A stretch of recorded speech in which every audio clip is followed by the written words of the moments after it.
संगत जी प्यार से बोलिए श्री वाहेगुरु जी। श्री बाबा नंद सिंह जी ने केवल जुबानी उपदेश नहीं दिया, बल्कि जो भी उपदेश दिया था उन पर पहले खुद अमल करके दिखाया। इतनी बड़ी हस्ती होने के बावजूद भी, इतना बड़ा तप होने के बावजूद भी श्री बाबा नंद सिंह जी महाराज छोटे से छोटे और बड़े से बड़े जिज्ञासु के साथ स्वयं भी वैसा अपने शरीर पर भी करके दिखाते थे। बाबा जी कोई भी बात ऐसी नहीं करते थे, कोई भी ऐसा वचन नहीं करते थे जो पहले उन्होंने स्वयं ना किया हो। बाबा जी ने केवल उपदेश ही नहीं दिया, बल्कि जो भी वो उपदेश देते थे उन पर अमल भी करके दिखाया। बाबा नंद सिंह जी ने छोटी उम्र में लकड़ियों और राजमिस्त्री का भी काम किया है।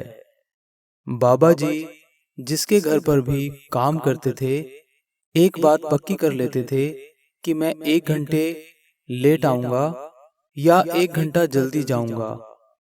मेरा काम देखकर जो भी आपकी इच्छा हो उतना दे देना। बाबा जी अकेले ही कितने बंदों का काम कर दिया करते थे। बाबा जी काम करते हुए हमेशा ऐसा बोलते थे, जो भी आपके सहायक कारीगर होते थे, जो भी छोटे छोटे मजदूर होते थे, उनको भी कहते थे, ले आ गुरमुखा, यह पकड़ा दो गुरमुखा। और श्वास श्वास जपते थे, सतनाम श्री वाहेगुरु। बाबा जी ने जो भी बात बोलनी उसके साथ सतनाम श्री वाहेगुरु जी जरूर बोलते थे। दूसरे मिस्त्री यह देखकर बहुत हैरान होते थे कि बाबा जी अकेले ही इतने बंदों का काम कर दिया करते हैं और ये कैसे कर लेते हैं। एक बार बाबा जी जिनके घर काम कर रहे थे, उनके घर कुछ साधु दया करते हुए आ गए। उस समय घर वाले घर पर नहीं थे। बाबा जी छोटी उम्र में ही थे। बाबा जी से उन्होंने भिक्षा मांगी। बाबा जी ने सोचा अब इन्हें क्या दिया जाए। फिर उनकी नजर मक्के पर पड़ गई, जो कि माई ने मंजी के पास सूखने के लिए डाली हुई थी। बाबा जी ने 2-2 मुट्ठियां भर कर उनकी झोलियों में डाल दी। जब माई घर पर आई तो बाबा जी ने पहले ही हाथ जोड़कर बेनती की, माई गुस्सा मत होना, तुम्हारे पीछे से तुम्हारे घर पर कुछ साधु आए थे। मैंने सोचा तुम्हारे घर से साधु नाराज होकर ना जाएं, इसलिए मैंने तुम्हारे मक्की में से 2-2 मुट्ठी साधुओं को दे डाली। यह सुनकर माई कुछ नहीं बोली। कुछ दिन बीते, बाबा जी उनके घर काम कर रहे थे। बाबा जी ने उनके घर पर नए चौबारे के लिए दीवारें खड़ी करी। फिर चौबारे की छत डालने के लिए खेत में से किक्कर उखाड़कर उसको आरे से काट लिया। उस समय छत डालने के लिए कमरे के ऊपर बीच में एक सतीरी रखी जाती थी। 8 से 10 बंदों ने सतीरी बाबा जी तक पहुंचा दी। बाबा जी ने कहा, ले आओ गुरमुखो, उठाओ सतीरी और कमरे की दीवारों पर रख दो। सतनाम श्री वाहेगुरु करते हुए जब सतीरी उठाकर दीवारों पर रखी गई तो एक तरफ से वो रखी ना गई, क्योंकि सतीरी की लंबाई 1.5 फुट छोटी रह गई थी। सब हैरान रह गए, क्योंकि वो नाप के ही बनाई गई थी। घर की मालकिन माई को भी पता लग गया। फिर सब लोग उतर के नीचे आ गए। तब माई ने कहा, सब लोग लंगर छक लो। माई सबको प्रसादा देने लगी। जब बाबा जी की बारी आई, बाबा जी को कहने लगी, बाबा तेरा सतनाम वाहेगुरु अब कहाँ गया? सतीरी छोटी करके रख दी तूने तो। उस दिन भी मेरी मक्की साधुओं को बांट दी। अब ले आ अपने सतनाम वाहेगुरु को सतीरी पूरी करने के लिए। इतना कहकर माई आगे निकल गई।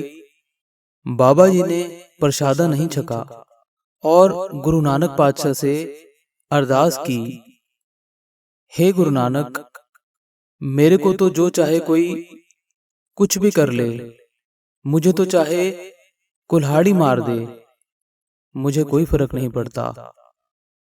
पर वाहिगुरु जी, आपकी निंदा सुनकर मेरे मन को बहुत दुख लगा है। मेरा मन कर रहा है कि मैं कुएं में छलांग मारकर मर जाऊं। मैंने आपकी निंदा सुनी। जब बाबा जी ने ऐसी अरदास की तो आकाशवाणी हुई, मेरे प्यारे सिखा, तू फिक्र ना कर, सतीरी को दोबारा रख कर देख। सतीरी मैंने अपनी दृष्टि से पूरी कर दी है। इतना सुनते ही बाबा जी ने गुरु नानक पातशाह का शुक्राना किया और प्रसादा छक लिया। लंगर छकने के बाद बाबा जी ने सभी को अपने पास बुलाया और कहा, गुरुमुखो, साथियों, अब उठाओ सतीरी और रखो कंध के ऊपर, दीवार के ऊपर रखो। सभी लोग कहने लगे, अरे मिस्त्री जी, अभी तो रखी थी, देखा तो था कि यह सतीरी छोटी है, अब इसमें ऐसा क्या हो गया जो हम इसको उठाएं और फिर से वहां रखें। फिर बाबा जी ने कहा, इस पर गुरु नानक साहब की मेहर हो गई है। बाबा जी ने यह बात पूरे भरोसे से और जोर देकर कही कि अगर अब सतीरी पूरी नहीं आई तो हम जिम्मेदार होंगे। और बाबा जी का तप तेज, बाबा जी का प्रतापी चेहरा ऐसा था कि कोई उनकी बात इनकार नहीं कर पाता था। हालांकि बाबा जी अभी छोटी उम्र में थे और तपस्वियों के भेष में भी नहीं थे, परंतु फिर भी उनका तप तेज ऐसा था कि उनके सामने कोई ना करने की जरूरत ही नहीं करता था। इतने प्रेम से बाबा जी बोलते थे, वचन किया करते थे, भाई गुरुमुखो, उठाओ सतीरी और रखो दीवारों पर और प्यार से बोलो, श्री वाहिगुरु जी। जब उन सब बंदों ने सतीरी उठाई और दीवारों पर रखी, तब सतीरी की लंबाई 1.5 फुट जो कम थी वह बिल्कुल पूरी निकली। जब यह चमत्कार होता हुआ सब लोगों ने अपनी आंखों से देखा, वहां मौजूद सभी ने बहुत हैरानी से एक दूसरे को देखा और आंखें मल मल कर बार बार सतीरी को देखते रहे और बहुत हैरानी में पड़ गए। बाबा जी को सबने हाथ जोड़कर नमस्कार किया। माई को जब पता लगा तो उसे विश्वास ही ना हुआ। माई अपनी आंखों से देखना चाहती थी। जब उसने 1.5 फुट लंबाई बड़ी हुई देखी तो उसको अपनी आंखों पर विश्वास ना हुआ कि यह कैसे हो सकता है। फिर बाबा नंद सिंह जी ने बोला, देख ले माई, सतनाम श्री वाहिगुरु जी की वडियाई। माई बहुत शर्मिंदा हुई। उसने बाबा जी के चरणों में नमस्कार किया और माफी मांगी। उसे भी सतनाम श्री वाहिगुरु पर पूर्ण विश्वास हो गया।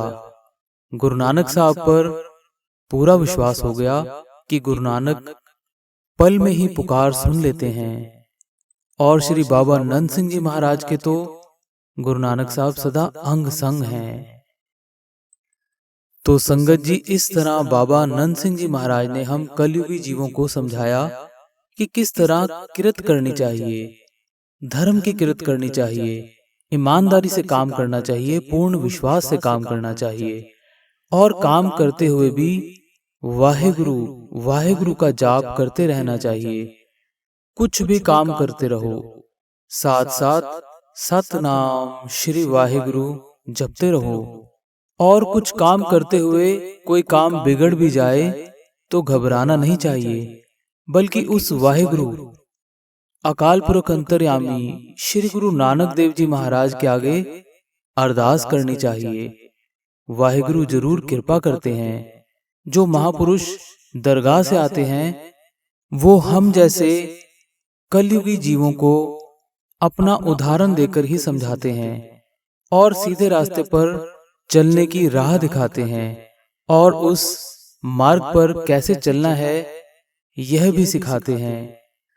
तो संगत जी, बाबा जी इतने महान तपस्वी होते हुए भी, गुरु नानक का रूप होते हुए भी, इतने महान गुरसिख, पूर्ण गुरसिख होते हुए भी ऐसी रूहानियत भरी सीख हम कलयुगी जीवों के लिए देते रहते थे, अभी भी देते रहते हैं। यदि कोई भी उनकी साखी ध्यान से सुने तो बाबा जी कहीं दूर नहीं हैं। बाबा जी भी हमारे अंग संग हैं और बाबा जी के अंग संग गुरु नानक साहिब हैं। तो जो भी प्रेम से बाबा जी की साखियां सुनता है, गुरु नानक साहब की पूर्ण कृपा होती है और हम कलयुगी जीवों को भी सतयुगी आनंद प्राप्त होता है। संगत जी, प्यार से बोलिए श्री वाहे गुरु जी।